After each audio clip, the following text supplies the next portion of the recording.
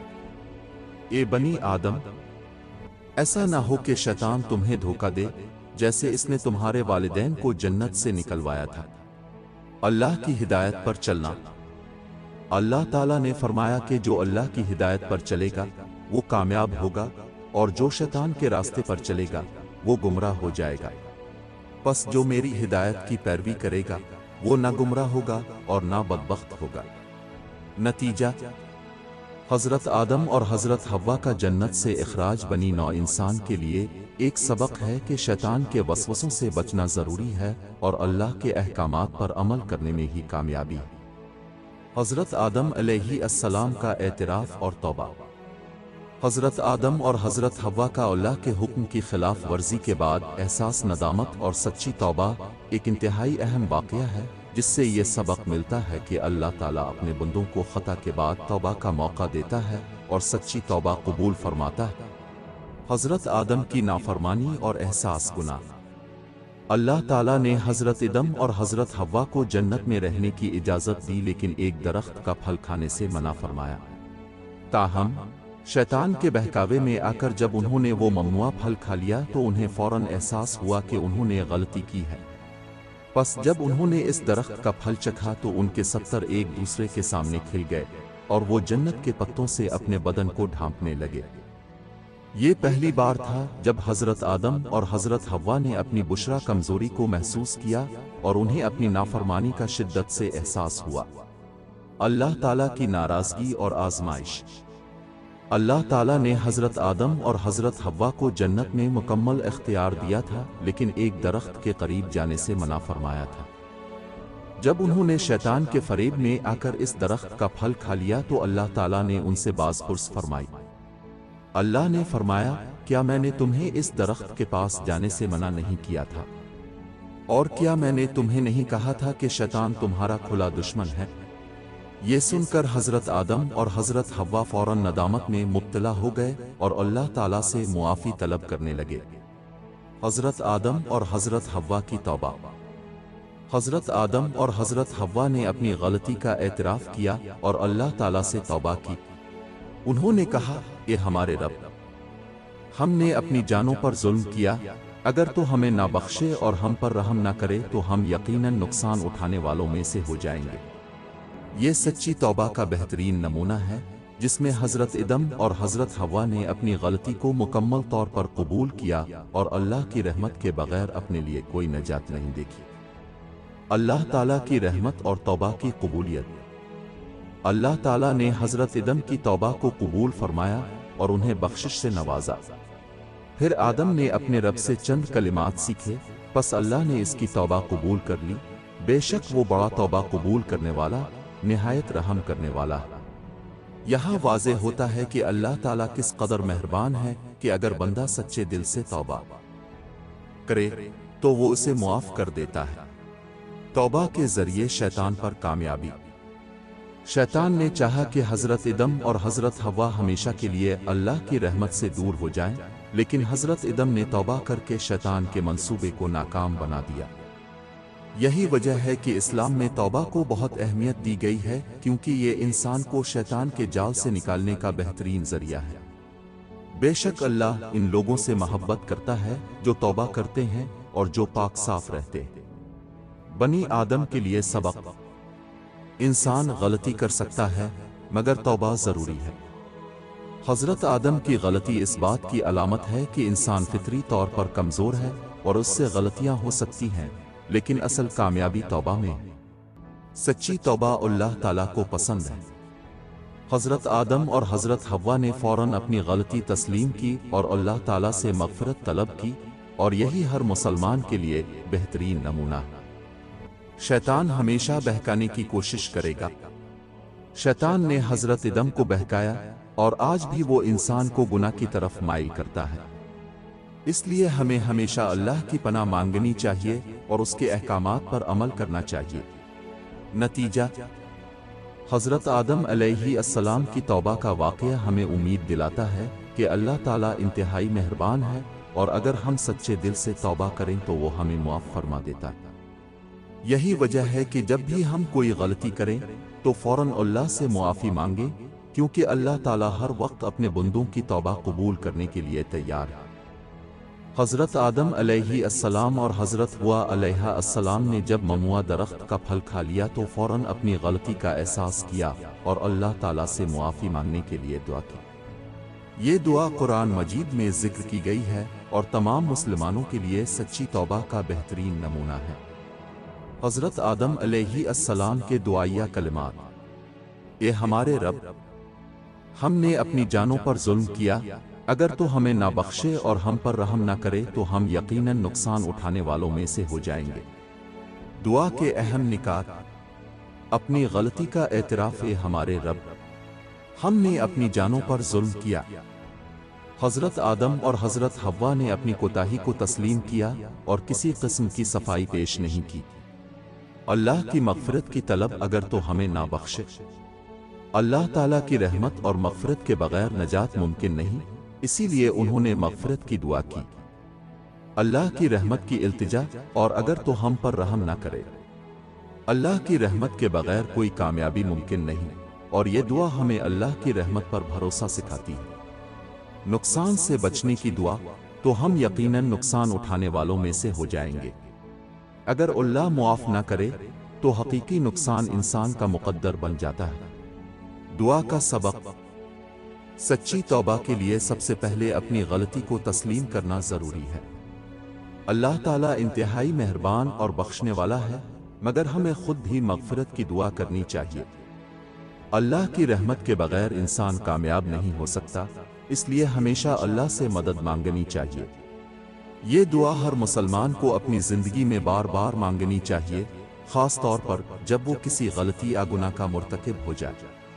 حضرت آدم و حوا علیہما السلام کی اولاد: حضرت آدم اور حضرت حوا جب زمین پر بھیجے گئے تو ان کی نسل سے تمام انسانوں کی آبادی کا آغاز ہوا۔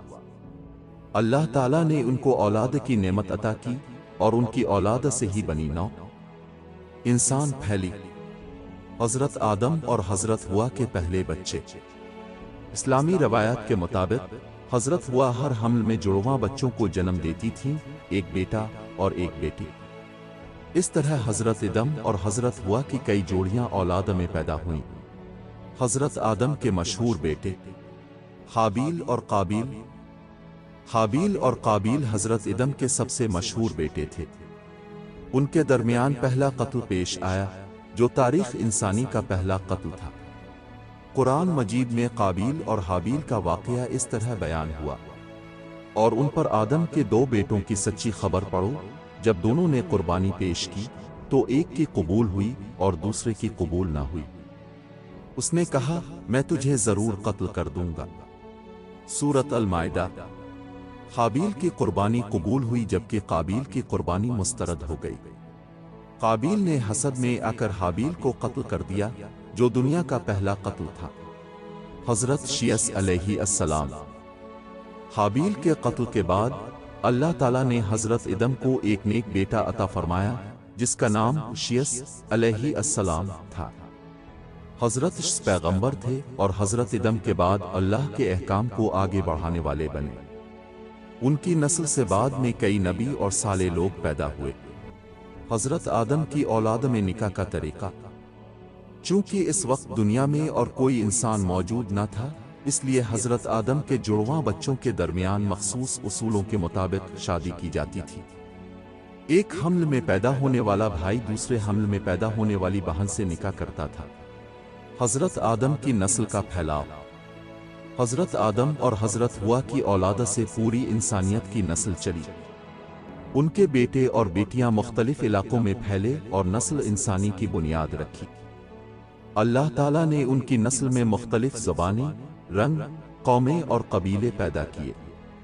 اے لوگو، ہم نے تمہیں ایک مرد اور ایک عورت سے پیدا کیا اور تمہیں قومیں اور قبیلے بنایا تاکہ تم ایک دوسرے کو پہچانو۔ نتیجہ: حضرت آدم اور حضرت حوا کی اولاد سے پوری دنیا میں انسانوں کی آبادی شروع ہوئی۔ ان کے بیٹوں میں قابیل اور حابیل کا واقعہ ایک بڑی نصیحت ہے کہ حسد اور تکبر نقصان دہ ہے۔ حضرت عیسیٰ کو اللہ نے نبی بنایا تاکہ حضرت آدم کی تعلیمات کو جاری رکھا جا سکے۔ انسانیت کی شروعات حضرت آدم اور حضرت حوا سے ہوئی اور ان کی اولاد مختلف قوموں میں تقسیم ہوئی۔ یہ واقعہ اللہ کی حکمت اور انسانیت کے آغاز کی ایک بڑی نشانی ہے۔ حضرت آدم علیہ السلام کی وفات کے بارے میں اسلامی روایات میں مختلف تفصیلات بیان کی گئی ہے۔ حضرت آدم علیہ السلام کی عمر اور وفات۔ اکثر روایات کے مطابق حضرت آدم علیہ السلام 930 سال تک زندہ رہے۔ جب ان کا وقت وفات قریب آیا تو انہوں نے اپنے بیٹے شیس علیہ السلام کو خلافت اور ہدایت کی ذمہ داری سونپ دی۔ فرشتے سفید کپڑوں میں آئے اور ان کی روح قبض کر لی۔ تدفین۔ حضرت آدم علیہ السلام کو جنت سے لائے گئے کپڑوں میں کفن دیا گیا۔ اسلامی روایات کے مطابق ان کو جبل ابو قص مکہ کے قریب سے سری لنکا میں دفن کیا گیا، جبکہ بعض روایات میں ان کی قبر حضرت نوح علیہ السلام کے طوفان کے بعد بیت المقدس میں ہونے کا ذکر ملتا ہے۔ حضرت حوا علیہ السلام کی وفات۔ حضرت حوا علیہ السلام حضرت آدم علیہ السلام کے کچھ سال بعد وفات پا گئیں اور انہیں بھی حضرت آدم علیہ السلام کے قریب دفن کیا گیا۔ یہ واقعہ ہمیں یاد دلاتا ہے کہ ہر انسان کو ایک دن اس دنیا سے جانا ہے اور اللہ کی طرف لوٹ کر جانا ہی اصل حقیقت ہے۔